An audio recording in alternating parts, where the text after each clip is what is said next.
Good evening, everyone. Welcome on into the Full Court Trap podcast. The first and second rounds of the big dance have concluded. The best 4 days of the year in college basketball have been finalized. Blake, it was a wild couple of days, contrary to what some casuals might think. I think it was an outstanding couple of days of basketball. I don't know what you thought about all the action going on, but lots of great basketball across the board. I'm sure we're going to have a lot to get into here. That was a lot of beautiful hoops, dude. You got casual people, people who tune in to March Madness and college basketball in general here in March and think they're gurus about the sport. Uh, just because no upsets happen, or not many crazy upsets like a 15 over a 2 this year, a 16 over a 1. I mean, we're seeing some of the best teams in college basketball go head to toe this season or this tournament. So there's been a lot of good games so far, a lot of close games too.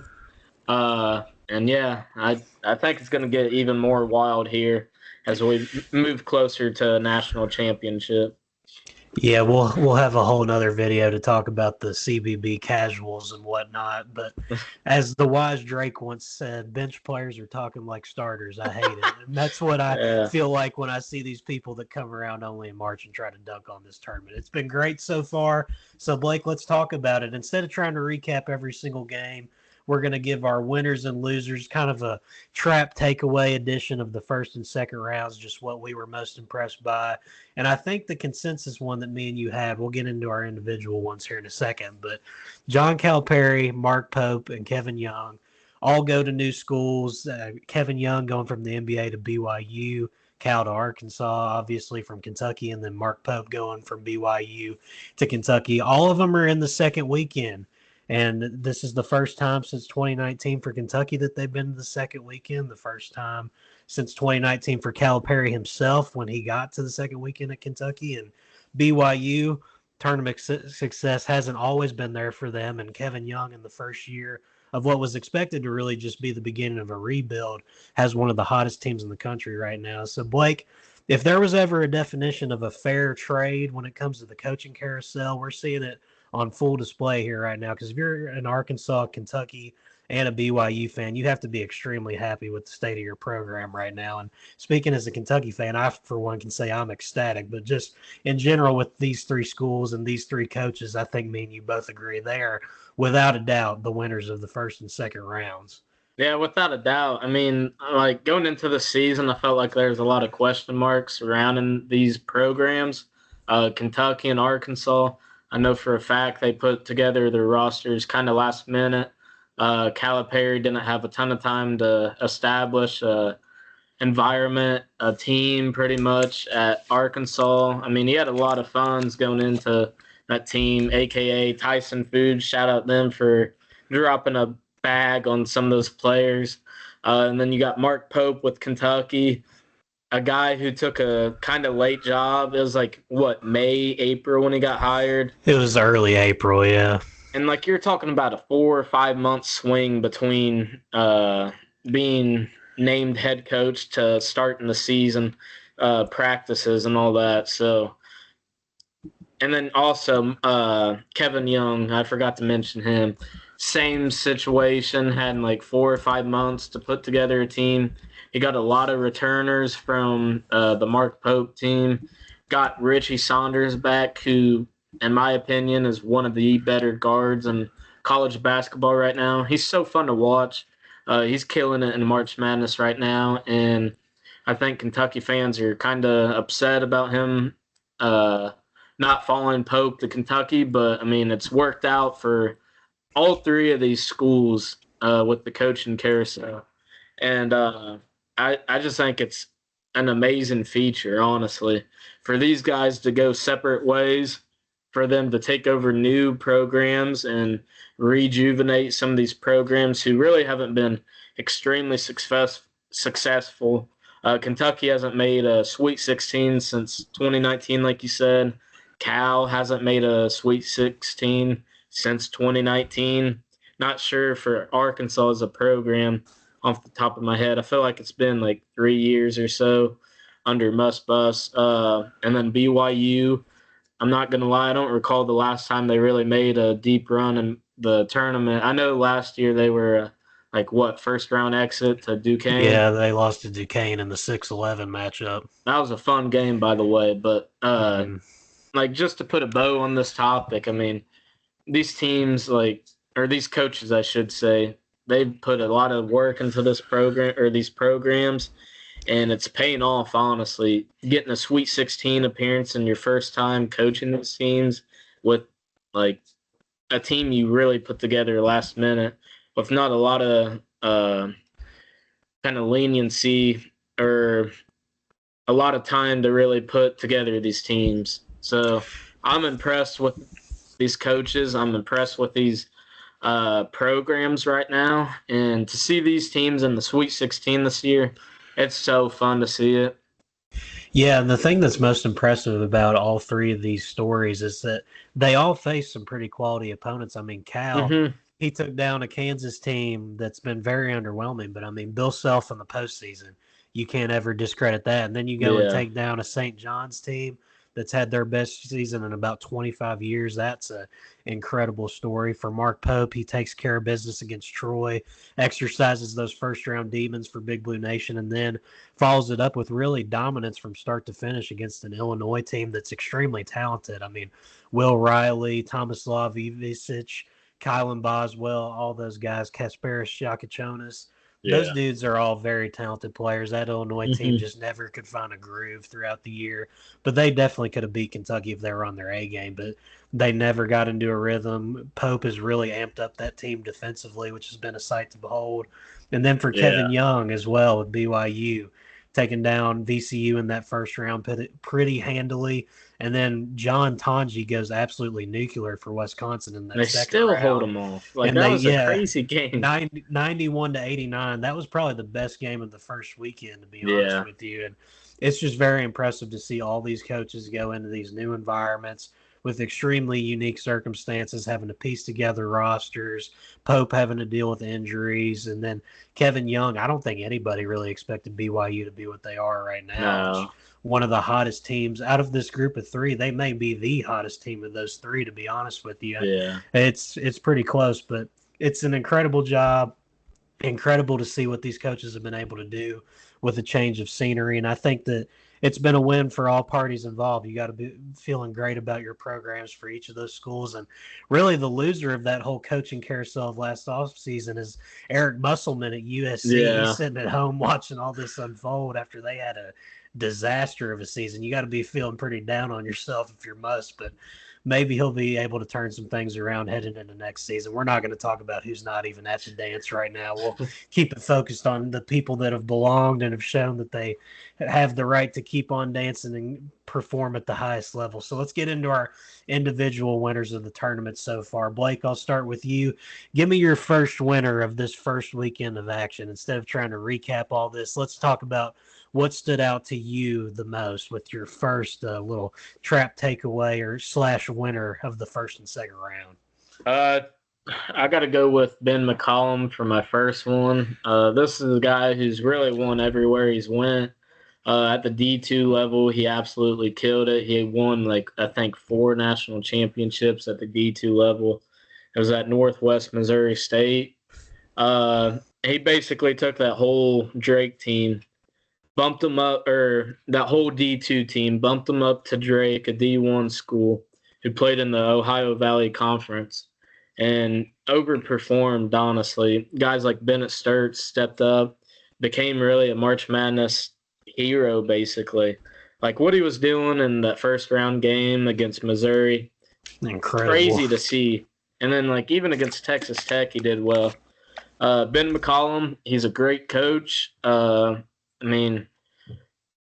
Great coaches get Power 5 jobs, and Ben McCollum is another guy in that category. He just got hired by Iowa.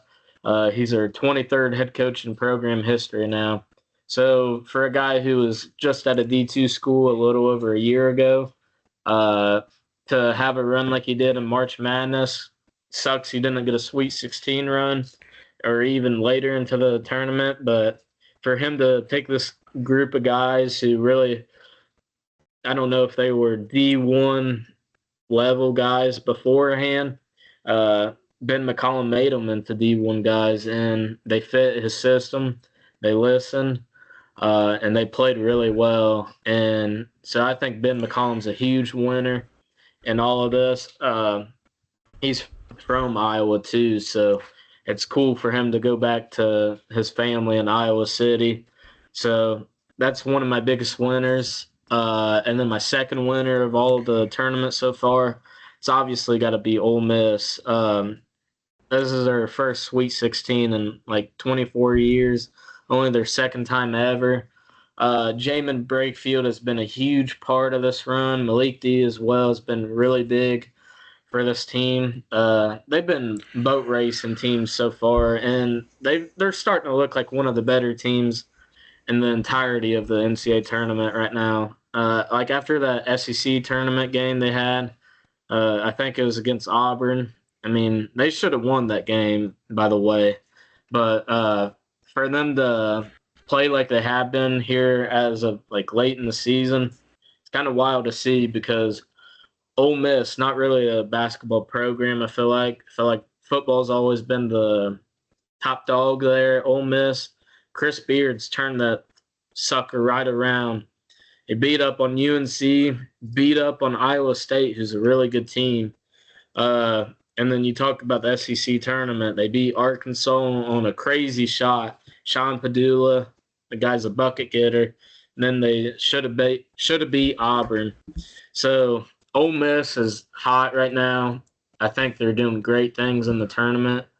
And I can't wait to see their next game in the Sweet 16. Yeah, that's a big shout out to the job that Chris Beard's been able to do. I mean, everywhere he's gone so far in his career, it's been a success, whether it He's a be winner. at Yeah. Texas Tech, taking him to the Final Four. He had things rolling at Texas before all the controversy came out, and now Ole Miss. That guy can straight up coach. And on the Yeah. Ben McCollum thing, I really like that pick too, because they went against a Missouri team that they had their late season struggles, but Missouri at one point was a top 5 team in the Yeah. SEC during the regular season, and they got that job done pretty handily. I mean, the score, it's 10-point game, 10-point win. Honestly, that's not very telling of how that overall game went because Drake had control. They smothered Missouri defensively, holding them to 33% on the day, and that was a very good win for that Drake team that has been the best mid-major story in college basketball all season long. And just what Ben McCollum was able to get out of that group is really impressive, and he's earned that job at Iowa that he's gotten. And I think that he's going to do a really good job there, to be honest with you, because I think those people are going to get behind him where he's a home state guy and he's going to have resources at that school. I think he's going to be set up for success there, Blake. I don't know about you, but that seems like a good spot for him to be going to next. Yeah, it's definitely a good spot for them. I mean, they're going to have a lot of resources there at Iowa, being in the Big Ten. I feel like basketball's always been one of their top sports there anyways.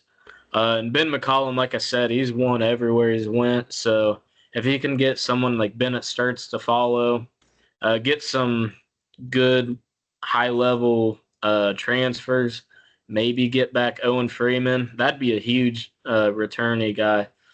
If they can get like a few good players, I think we'll see them right back in March Madness. Yeah, and he's already been making some moves in the portal, reaching out to people from what I've seen. So he's definitely full speed ahead trying to get that program back to where they want to be. But that leads perfectly into my winners of the tournament so far. And you talked about Ole Miss. I'm going to be a little bit more broad here, but the entire SEC, man, breaking the record for the most Sweet 16 teams from one league with 7 that'll be there dancing in the second weekend. That is just incredible. And those first couple of games, there were people seeing the lower teams get knocked out like the Georgias, the Texas, Vandy saying, you know, did the 14-bid league thing really deserve, did the SEC really deserve that 14-bid league? And this undoubtedly, to me, proves just how great this conference has been. You can talk about the lower level teams, but the teams that are at the top, they are still here in the second weekend, and they're still there for a reason because they're damn good basketball teams. I mean, Auburn, the number one overall seed, took care of their business against the 16 seed, and then had a nice fight there from Creighton, but ended up pulling that one off pretty handily. Ole Miss just dismantling Iowa State from start to finish and withstanding that strong surge from North Carolina. You had Kentucky, obviously, like I said, reaching the second weekend for the first time since 2019 in pretty convincing fashion. Tennessee getting there as well. Just all across the board. Arkansas being the Cinderella story of the tournament so far. John Calipari in a role that we're not too used to seeing him in there with the Cinderella type aspect to his story. Florida taking down the back-to-back defending national champions. I mean, say what you want about that UConn team, but with the way they played against Florida, if UConn had played like that throughout the season, they would not be looking at an 8 seed, and they possibly could have found themselves on a much more favorable path throughout the big dance. And then Alabama, they took care of their business as well. So the SEC is a resounding winner for me when it comes to the first and second rounds of the tournament. Pretty much all of your teams that were at the top of the totem pole the whole year, they're still going on into the Sweet 16, and there's a chance. I mean, we talked about it jokingly in the bracket, possible all four Final Four SEC teams.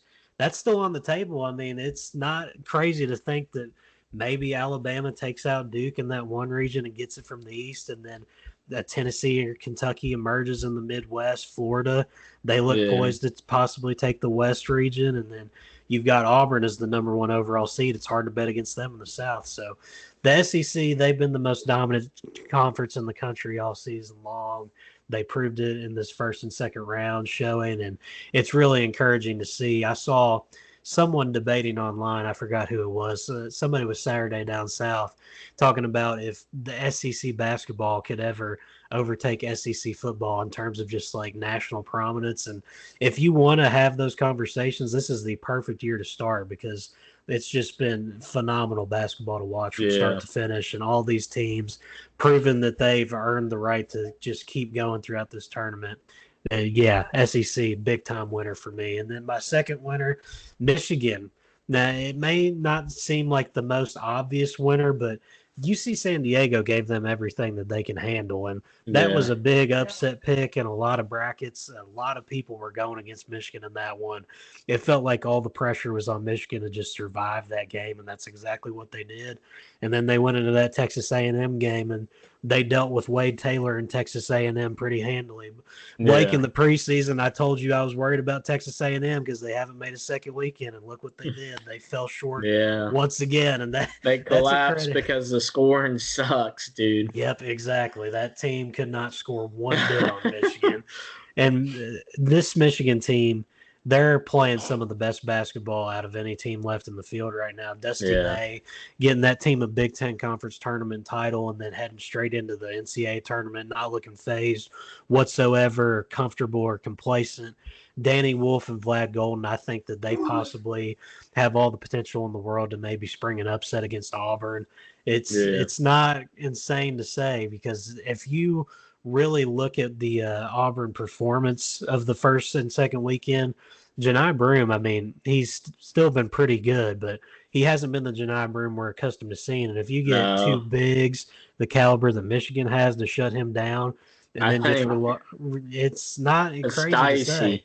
It's going to get dicey because if, like, with how Trey Donaldson has played lately, and with how good Vlad Golden and Danny Wolf have been so far in March Madness, I do think there's a world where Michigan can give Auburn a run for further money.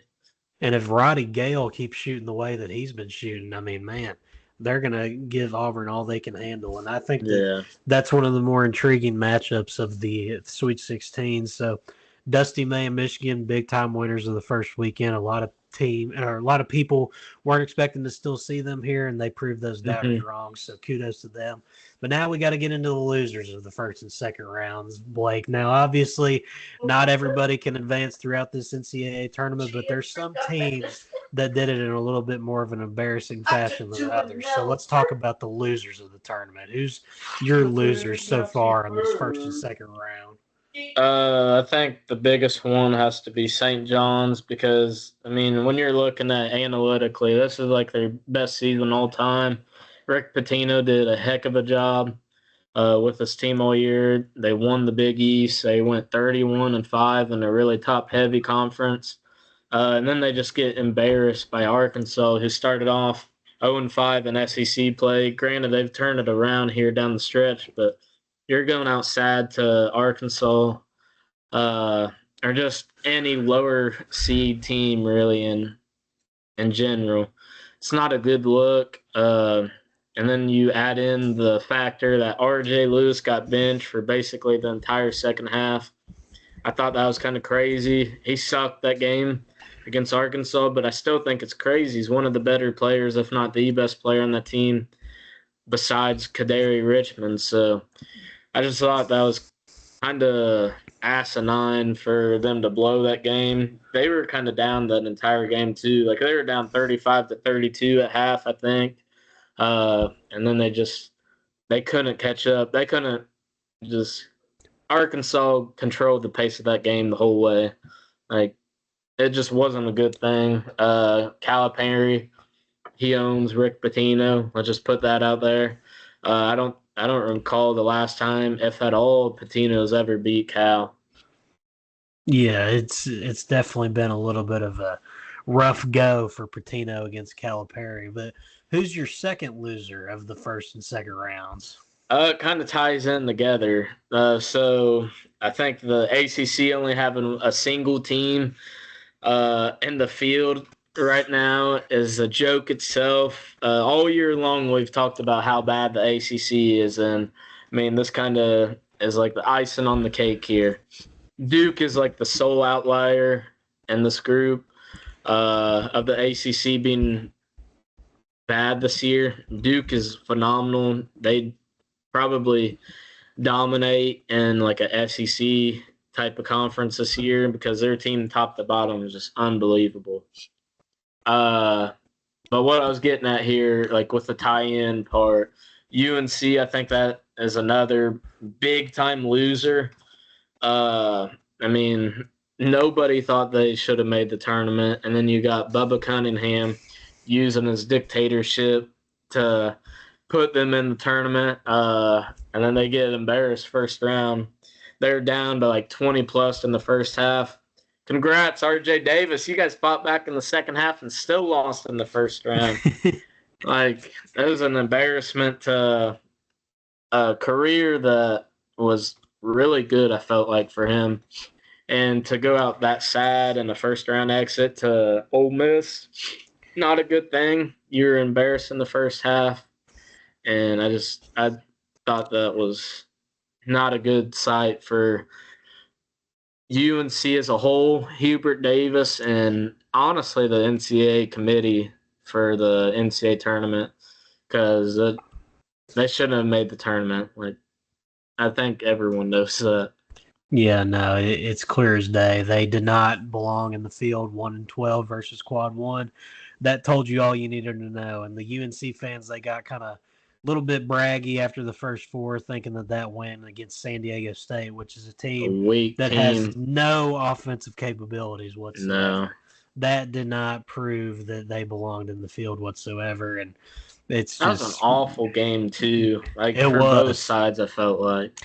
Yeah, UNC. This is definitely going to be a kind of reflection period now for Hubert Davis as you head into what's probably going to be a prove it season coming up here next year. Because I can't imagine that if results like this repeat themselves going into next year, that they're going to stick around with him much longer. And I personally, as a North Carolina fan, would be questioning whether he's still fit to lead the team right now where things stand. But getting into my losers, the first one.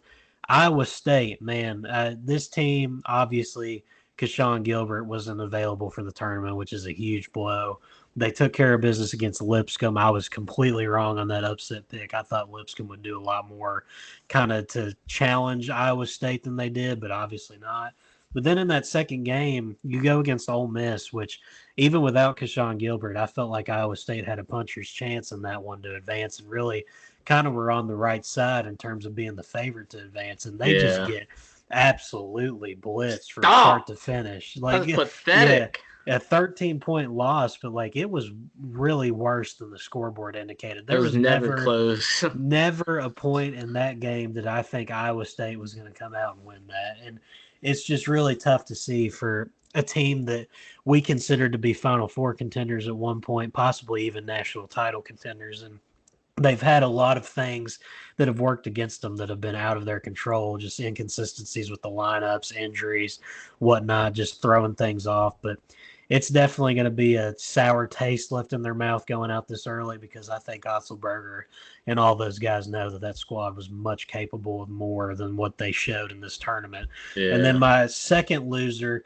is a team that probably – when we were going into Selection Sunday, they were kind of hovering around that last four bye territory. Utah State, I'm just going to say it right now, this team shouldn't have even been in the tournament. They sucked. I would have rather seen like West Virginia or someone like that. Ohio State would have even put a better performance together than they did against UCLA. Yeah. They get dang near 30 balled against UCLA, only putting up 47 points.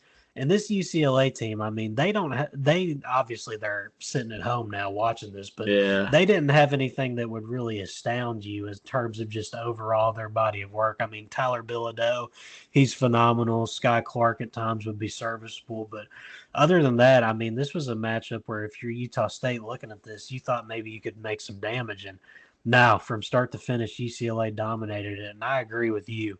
If you threw a West Virginia or somebody else in this 10 spot possibly, now granted they didn't have the resume probably to warrant a 10 seed, so it's hard to deal in hypotheticals, but Utah State, it just kind of feels like maybe they weren't really as deserving of a spot as maybe the field and the committee thought they were. But yeah, that was a big time loser for me just with the overall poor play. That was probably one of the worst games of the tournament overall.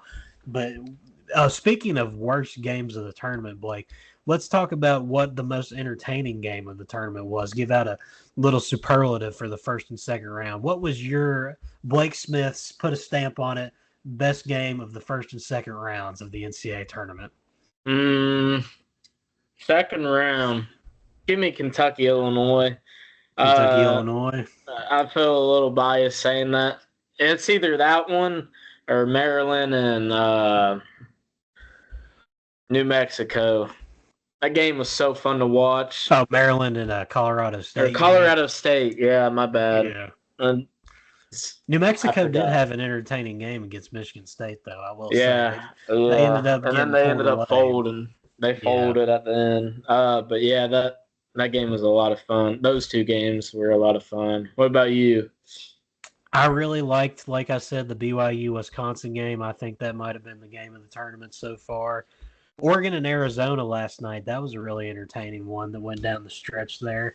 Caleb Love, he's going to have a second chance at Duke again. I know he's excited for that one. We'll talk about that as we get into the Sweet 16 previews. But other than that, I mean, no, like we said, no major upsets across the board. I think it was the first time in I don't know how many years it was. I know it was some kind of outstanding stat that the 1, 2, 3, and 4 seed line went unscathed in the first round, which is pretty. It's kind of telling just of the fact that college basketball has been so good this year as compared to years past. I know people are making the argument that NILs are ruining Cinderella runs and whatnot, which is incorrect. I mean, you saw upsets. We'll talk about that in another video. Don't let me get started on that rant. But yeah, no major upsets so far. And like I said, BYU, Wisconsin, phenomenal game. Oregon, Arizona, phenomenal game. I really liked that New Mexico, Michigan State game for a while. It was very entertaining. UConn and Florida, that was a really good one too. Dan Hurley, he almost found his way into the second weekend. I really thought that they were going to do it there for a little bit, but then the problems we've seen with this UConn squad the whole year kind of showed up again. Blake, I know a game that I think you liked a lot that you texted about me in the first round, Arkansas, Kansas. I know you were really that was so fun. That was so fun to watch, top to bottom. Yeah, that was a very good one. And like I said, UCLA and Utah State gets my personal vote for the worst game of the tournament so far. PU. Never have that matchup again. Definition of PU. That was awful. And going beyond the games, too, we'll hit on this lastly before we get out of here with our winners and losers of the first and second round. What player performance from the first and second round stood out to you the most of all the guys that were in their bag in that first and second round? I think I know what my pick is, but I'd be interested to hear who really impressed you the most in this first and second round. Call me biased, but second round, Kobe Bryant, the dude, we need to start calling him Cardiac Kobe. That dude just unbelievable with what he was doing. First round, probably Donovan Dent is going to have to be my two picks. I mean, either him or Vlad Golden, because what those guys did, kind of carrying those teams on their backs in their first round, I thought it was ballsy performances by those guys. I loved in the first round my performance, Jemiah Neal, Creighton taking down Louisville. I mean, I was at that game. Yeah. I was at that game in Lexington, and that was a full-on U of L home crowd. And Jemiah Neal, he was just making plays to silence that crowd every single time. It was just dagger after dagger after dagger. And I think that he was definitely my winner of the first round when it comes to individual players. And then second round, John Tonji against BYU. I mean, he came up short, but that's one of the best tournament performances I've seen scoring-wise in a loss with the 37, I believe it was, or 34 in that range. He was the lone reason that Wisconsin stayed in that game, and he really kept things interesting there. He gave him a chance down the stretch, missed that little baseline mid-range look. Thought he maybe could have got a better shot than that off, but that was tough. Another performance I really liked in the second round, too, Tahad Pettiford against Creighton. Man, 23 points, 6 boards, and 3 assists. He was just making so many tough shots. Like anytime Creighton had any dose of momentum coming their way, Tahad would just knock down some smooth floater, a nice mid-range shot, and just put the kind of run to bed. And I really think that me and Brandy talked about what Auburn's going to be able to do in this tournament, and I think that Tahad's going to be at the center of that, anchoring them the whole way. Because when you got a guy who can go get you a bucket like that and is just as athletic as he is and as shifty as he is and can create his own shots, he's a guy that I can definitely see winning Auburn some games here as we go on. But Blake, that pretty much puts a cap on the first and second rounds, all of our winners and losers, players and games that stood out to us. It's been a great tournament so far, and we've got much more content to come as the Sweet 16 gets underway here in 3 more days. We'll be getting to that here in a little while. But, yeah, first and second rounds of the tournament, everybody. This is Luke Tackett, Blake Smith, Full Court Trap Podcast. Let's keep enjoying all this March action.